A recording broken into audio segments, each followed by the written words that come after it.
Meio alto, né? Está muito alto. Boa noite, sejam bem-vindos a todos os nossos irmãos encarnados, os desencarnados também. E com certeza que também estão sendo acolhidos, orientados, recebendo o seu tratamento. Então fazemos a nossa prece, agradecendo a Deus e a Jesus pela oportunidade de estarmos aqui, por tudo que recebemos. Quando aqui chegamos, já estamos recebendo do alto daquilo que é necessário para o nosso corpo físico e espiritual. E que possamos aqui, Senhor, falar a melhor mensagem de Jesus com clareza, com acolhimento, transmitindo tudo aquilo que nós estamos necessitando neste momento. Que assim seja. Bom, hoje me cabe falar sobre crianças. Crianças na visão do Cristo e na visão do Espiritismo. Né? Estamos no mês da criança, mas é válido falar sempre sobre as crianças. Essa fala aqui de hoje está baseada no Evangelho segundo o Espiritismo, no capítulo 8, Bem-aventurados que têm puro coração. O capítulo 14, honrai ao vosso pai e à vossa mãe, o item 9, exatamente no 5º parágrafo, que tem uma mensagem de Santo Agostinho. E do Livro dos Espíritos, das questões 3, 7 e 9 a 3, 8, 5.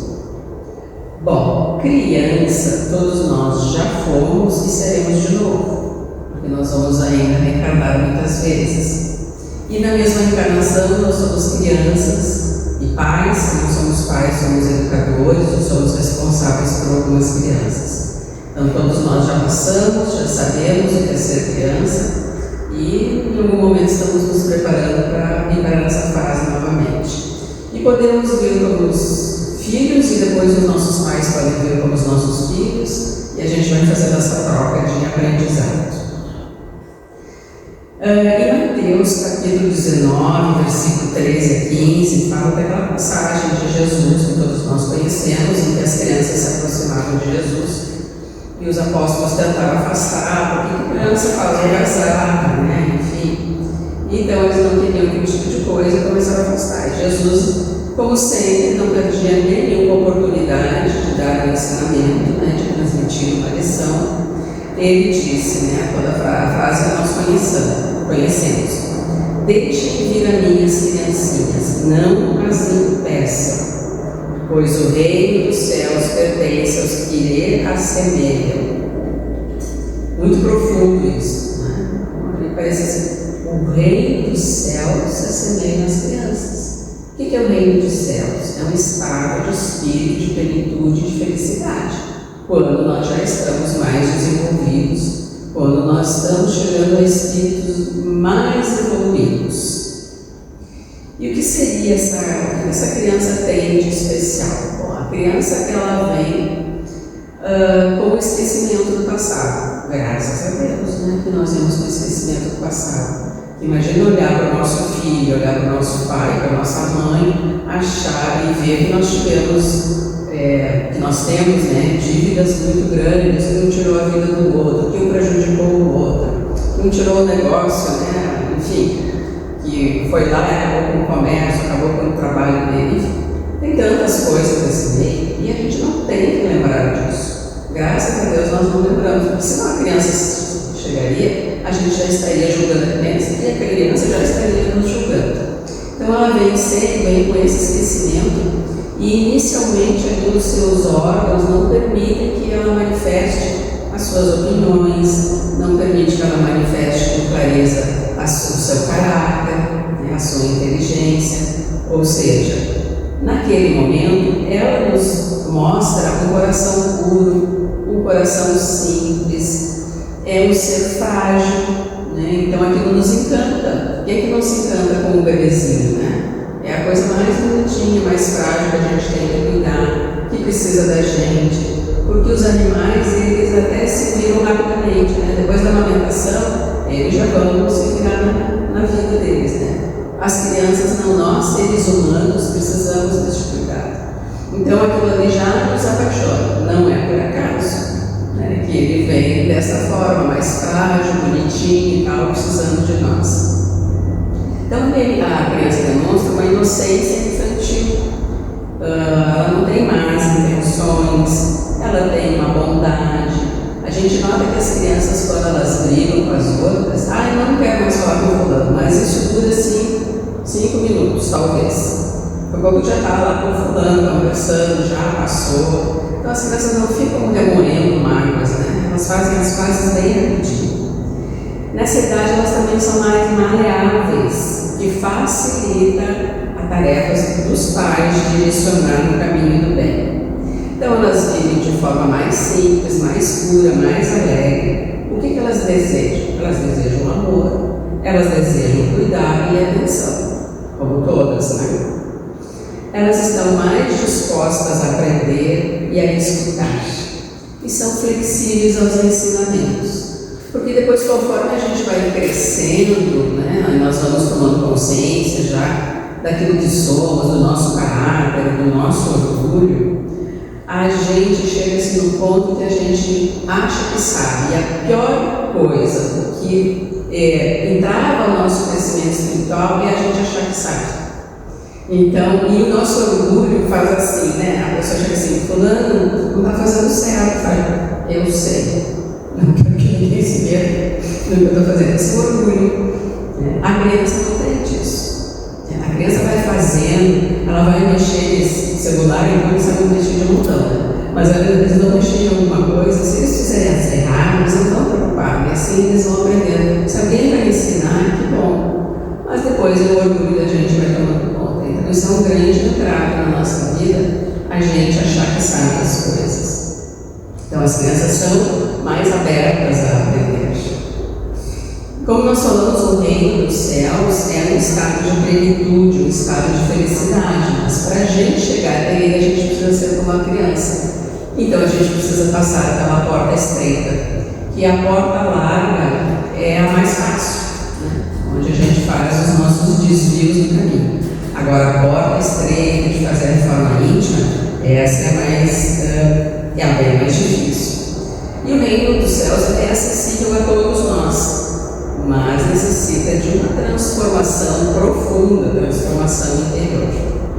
Bom, com isso, Jesus quer dizer que devemos frequentar, ou seja, devemos aprender com as crianças, devemos frequentar a escola das crianças antes que elas frequentem a nossa, para que elas não sejam contaminadas com a nossa escola, que ainda está cheia de iniquidades, digamos. Então, se nós frequentarmos a escola da criança, nós vamos aprender como nós devemos ser. Quando a criança cresce mais um pouco, nós já nos modificamos e ela vai frequentar uma escola nossa, que já está melhorada pelo exemplo dela. E assim nós poderemos, né, orientá-las bem melhor. Bom, a doutrina espírita, a gente sabe que não existe a figura da morte. A morte não existe. E que não há interrupção da vida. A gente pensa assim, não, mas as pessoas desencarnam, como que a vida não é interrompida? Porque nós vivemos em espírito, nós somos espíritos e vivemos aqui nessa carne e vivemos do outro lado. Ou seja, quando as pessoas dizem a vida é uma só, ela é uma só mesmo. Porque nós fomos criados por Deus e nós seremos essa mesma pessoa. Só vamos trocando de nome, vamos evoluir, mas nós seremos essa mesma pessoa eternamente. Então ela é uma só. A gente só vai por uma casa, vai por uma outra, né? Como se a gente trocasse de país. É isso que vai acontecendo. Assim como a gente troca de ano. Então, se a gente precisa reencarnar, só que no desencarnar, reencarnar, nós temos um espaço, que é chamado erraticidade, entre uma encarnação e outra. E ali, na maioria das vezes, a gente vai analisar se a gente fez as coisas corretas, se a gente deixou de fazer, se a gente prejudicou alguém, e vamos reprogramar a nossa encarnação para fazer de uma forma melhor. Aqui o símbolo que a gente tem desse ciclo aqui no nosso planeta é a mudança do ano. Claro que a gente não muda, né? Dia 31 de dezembro nós somos uma pessoa, dia 1º de janeiro nós somos outros. Mas mas é um momento assim, de mais reflexão, é um momento que as pessoas geralmente se voltam mais para ajudar os outros, né?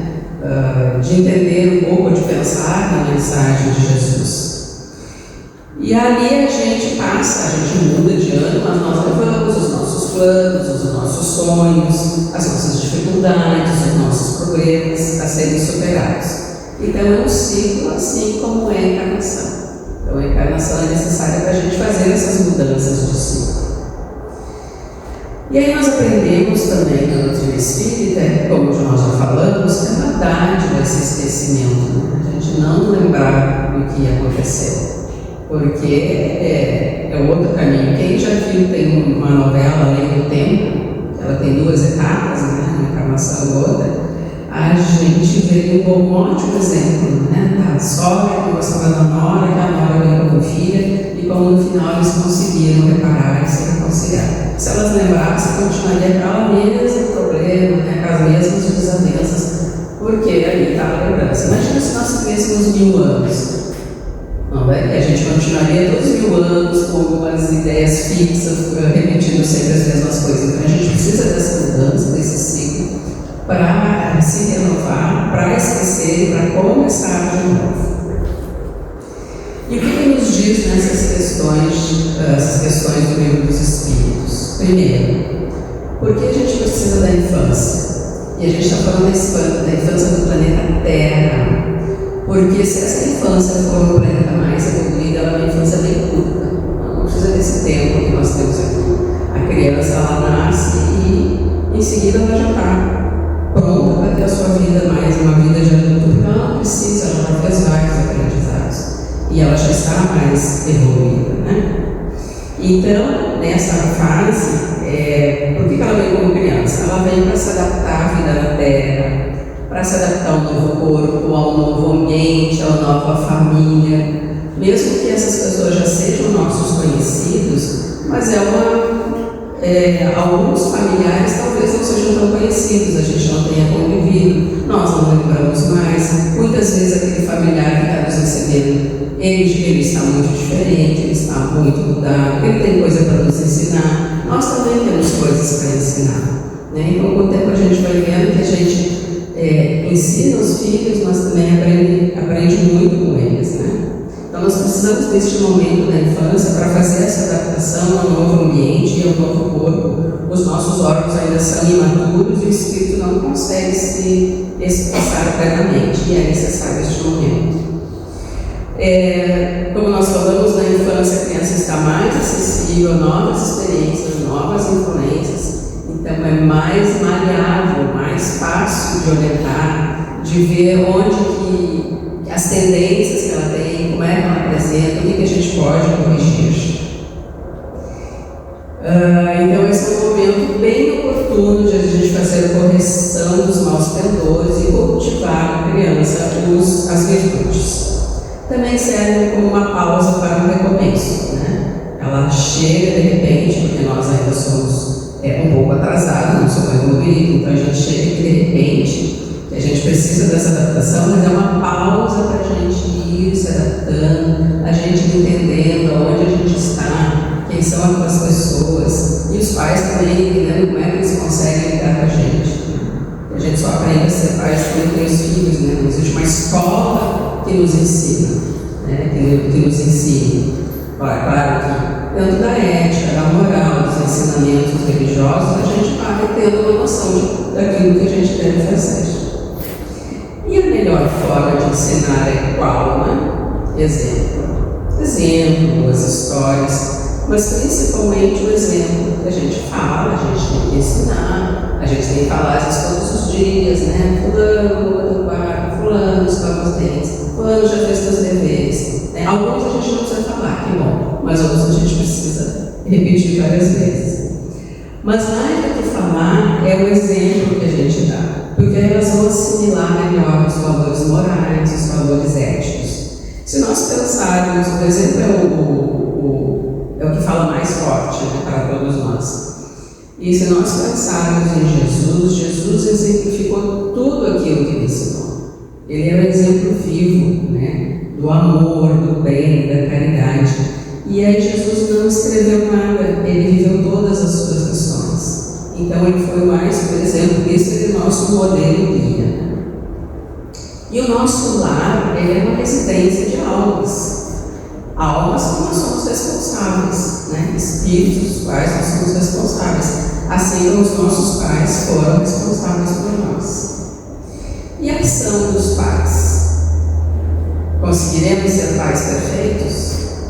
Bem longe disso, porque nós somos imperfeitos, né? Certa vez uma mãe chegou para o Freud e disse, todo mundo que você conhece o Freud, né, o pai da psicanálise, e disse para ele, olha Freud, eu vou ter filhos e eu quero fazer terapia contigo porque eu quero ser uma mãe perfeita. Ele disse, não esquece, não tem jeito não, isso não acontece.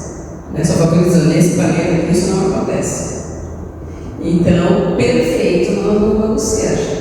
Mas é mais aquele, o que é o bom espírita, né? O que é ser espírita? É a gente tentar todo dia ser uma pessoa melhor. E isso serve para os pais.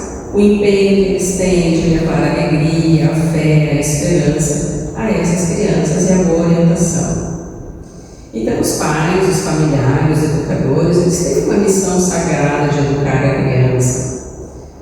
E assim estarão contribuindo para um planeta melhor. Então tem uma frase que diz, a gente não deve se preocupar em deixar um planeta melhor para os nossos filhos, mas deixar filhos melhores para este planeta, porque automaticamente o planeta vai evoluir. Então essa paternidade e essa maternidade são oportunidades valiosíssimas da gente reparar o passado através do amor. Tem uma passagem do Chico, que ele foi visitar um presídio, e um dos presidiários disse para ele, porque ele já estava ouvindo o Chico várias vezes, o Chico falava de amor, de encarnação e tal. E ele disse, Chico, o que vai acontecer comigo? Porque eu matei 5 pessoas. E o Chico tinha o Chico não enxergava muito bem, né, nos seus olhos físicos, mas ele tinha uma lente espiritual tão grande, de tanto amor, de tanto carinho, que ele disse para ele, meu irmão, que alegria! Na próxima encarnação tu já tem 5 filhos. Olha só que coisa boa! Então ele não chegou assim, vai ser difícil, meu, olha, esses filhos. Não! Ele tinha a lente assim de, então, vamos separar pelo amor, é isso aí, isso que é bacana, né? Então, essa esperança e esse amor que a gente tem que levar aos outros, né? Não colocar os outros para baixo, que ele é especialista nisso. Né? E agora vamos falar um pouquinho da evangelização. Aliás, abrindo parênteses, né? A evangelização agora será aos sábados à tarde, a partir das 14 horas. Então, divulguem, então, para quem vocês puderem divulgar.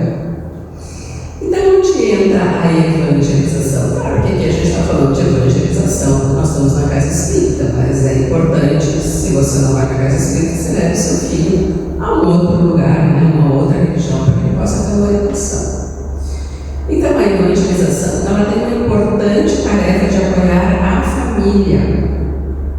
Quando uma criança entra na evangelização, entra a família também, até se a família não quer, a família está fazendo parte, porque a criança vai levar alguma coisa para esse lar.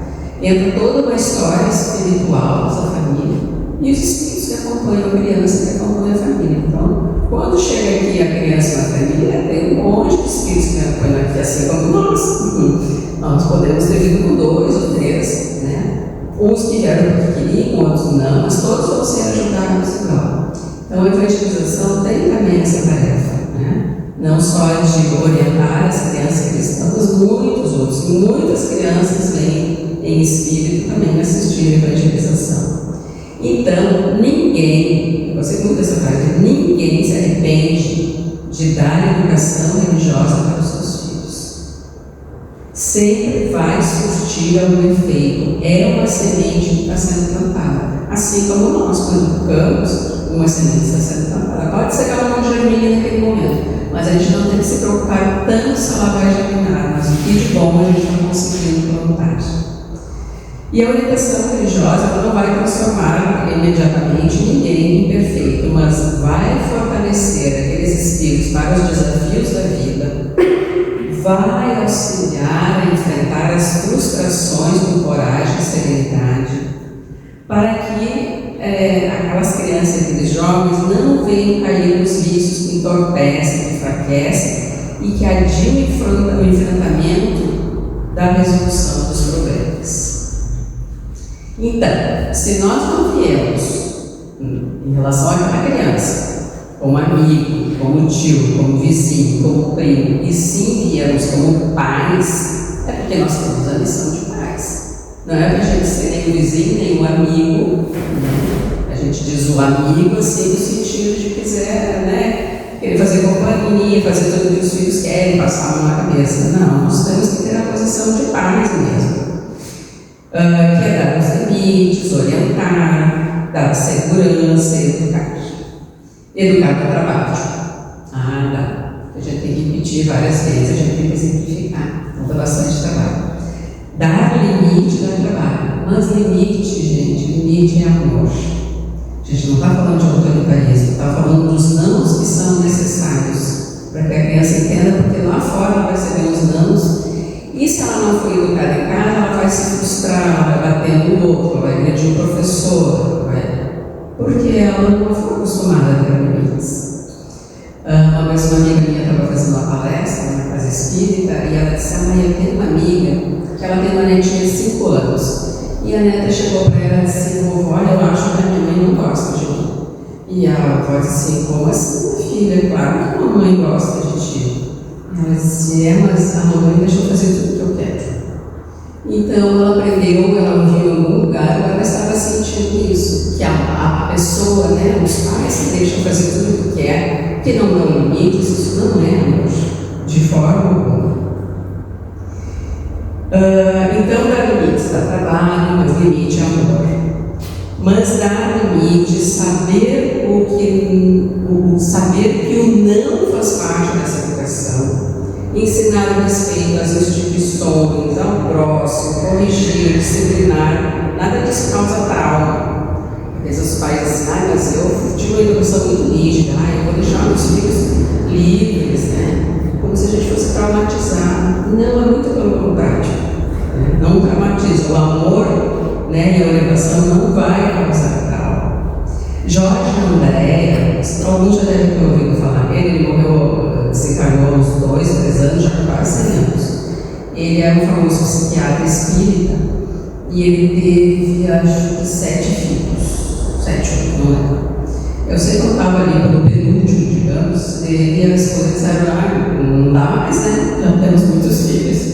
Então ele era médico, falou com outro amigo, então fizeram a laqueadura do baile, né? Ele assistiu, tudo certo, tudo era amarrado, não sei como é que faz isso, mas enfim, cortado, amarrado. Ele estava bem longe de uma outra, não tinha risco. E ele também trabalhava nas sessões mediúnicas, esclarecendo os espíritos, né? Fazendo as que a gente chama de doutrinação. E começou a vir um espírito, que era o espírito do general, muito resistente, assim, né, muito bravo, e ficou algumas semanas com ele. Aí, depois de tempo, ele disse para o Jorge André: eu quero ver como teu filho. Ele disse: não vai dar, não vai dar fisicamente, não vai dar, minha mulher não pode dar para os filhos, mas tu vai encontrar uma família assim, bacana, os amigos que tu faz devem estar tratando disso. E passou um tempo. E a mulher ficou grávida. E ninguém entendia como ela podia ter ficado grávida. Aí na cabeça dele veio: só pode ser o fulano com quem eu conversei. Aí veio o menino, e eles, quando o menino estava maiorzinho, estava na mesa ali, o menino estava bravo com alguma coisa, e olhou uma cara feia para ele, e ele pensou: né? Aí para o general: mas aqui tu é soldado raso, viu? E aqui quem manda sou eu. Então, quando a gente estava com o pai, não interessa se foi nosso avô, nosso pai, nós estamos ali com aquela missão, né? Nós precisamos cumprir aquela missão. Então, se a gente consegue orientar bem as nossas crianças, elas vão aprender a fazer melhores escolhas com segurança, com maturidade, quando chegar a época delas fazerem essas escolhas. Trauma é abandono, é dizer o sim todo o tempo, é dar tudo que pede, é encher de presentes, é não falar de amor, é não dar amor, não dar espaço para que as crianças falem dos seus sentimentos. Isso nele pode causar trauma. Assim, hoje a gente consegue falar mais com as crianças sobre sentimentos, né? Na minha época era uma coisa mais difícil. Os pais, eles davam os limites, mas a gente não tinha muita chance de se respondesse, até já ficava de castigo, então a gente não tinha essa chance. Então hoje a criança, quando ela faz birra, ela briga, ela se irrita, a gente pode chamar e dizer, olha, fulano, eu entendo, a gente está validando o sentimento. Eu entendo que tu está triste, tu está com raiva, porque não fizeram aquilo que tu queria, mas nem sempre as coisas acontecem assim. Mas olha só, o papai e a mãe também assim ficam com raiva, mas o papai e a mãe não batem em ninguém. Então não pode, a coisa da criança, ela vai para cima dos pais e vai bater, ou dos avós, aquele que disse não. Então a gente vai assim, a gente vai validando, entendendo aquilo que ele está sentindo e vai corrigindo aos poucos. Isso é muito importante. Dizer que a gente ama. E às vezes a gente passa a vida só fazendo todas as coisas materiais. A gente leva para a escola, a gente faz a comida, a gente compra a roupa, a gente dá banho e tal. Mas a gente esquece daquele momento de dizer que ama. A gente esquece daquele momento, às vezes, de orar com o filho. É muito importante a gente ensinar os filhos a orar. Muitos espíritos, quando vêm na mesa mediúnica, que a gente pergunta se eles sabem orar, muitos dizem que sim, que eles aprenderam a orar com o pai e com a mãe. Então, ensinar a falar dos sentimentos, ensinar a pedir desculpas. E como que a gente faz isso? Fazendo. Né? Porque a gente também faz as coisas erradas. Então, a gente pode chegar para o filho, olha, desculpa, aquela hora eu falei de um jeito que eu não queria falar, eu cheguei cansada, eu cheguei irritada, não era para eu ter despejado de ti. Então, a gente vai fazendo e a gente vai ensinando os filhos como fazer. Vamos só agora aqui um trecho de Santo Agostinho, que ele diz o seguinte: que fizeste da criança confiada a vossa guarda? Se permaneceu atrasada por vossa culpa, vossa tristeza será de ver entre os espíritos sofredores, quando dependia de vós que fosse feliz. Então vós mesmos pedireis para reparar vossa falta, solicitareis uma nova encarnação para vós e para ela, na qual acertareis dos mais atentos cuidados, e ela, cheia de reconhecimento, vos envolverá com o seu amor. Então, está dizendo que se você errou, você vai sofrer por ver que ela não foi bem orientada, mas uma nova oportunidade será dada e você certamente será vitorioso. Porque nós todos, né, pais, educadores, responsáveis, nós somos agricultores de alma. Quando essas crianças chegam em nós estamos tentando ali semear e desenvolver uma plantinha, né? Mas, e se mesmo com os bons exemplos, alguns decidirem permanecer cometendo os mesmos erros, não devemos esmorecer, porque vamos ver mais tarde. Foi aquilo que a gente falou de importante a gente plantar coisas boas. A colheita será algum dia. Então nada se perde. Nada daquilo que a gente plantou de bom vai se perder. Na verdade, o bem é eterno, então ele vai permanecer. E esse bem vai ficar latente dentro daquela alma. Às vezes você diz alguma coisa para o seu filho, ele se irrita, ele rebelde, ele não quer ouvir, mas assim você vai que depois, em algum momento, ele vai pensar, ele vai aplicar na vida dele. Porque foi só por rebeldia. Mas ele está ouvindo, ele está entendendo. Então é importante a gente insistir nisso. E no caso da evangelização, ela serve como uma barreira para a prática do mal. E os que estão revoltados hoje serão úteis e devotados e areios do porvir. Então eles vão, em algum momento, com aquela sementinha que foi plantada, eles vão entender e vão espalhar essas sementes entre outros. Então, cuidar desses espíritos é plantar em vários tipos de solo, mas é a semente de luz que nós jamais vamos perder. E vamos, em todos os momentos, né, que a gente tem essa responsabilidade de educar, orando com nossos filhos, e vamos pedir a Deus, ao nosso mentor espiritual, que nos auxilie, porque às vezes temos momentos difíceis que a gente pensa, como que eu vou agir? né? Por que caminho eu vou? O que eu faço neste momento?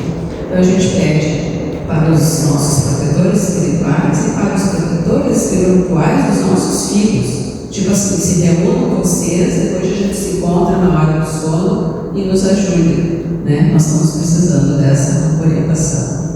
E para encerrar, eu vou ler aqui a oração da criança, que é atribuída ao Espírito de Mei Mei, através da psicografia de Chico Xavier, que foi publicada no livro Antologia da Criança.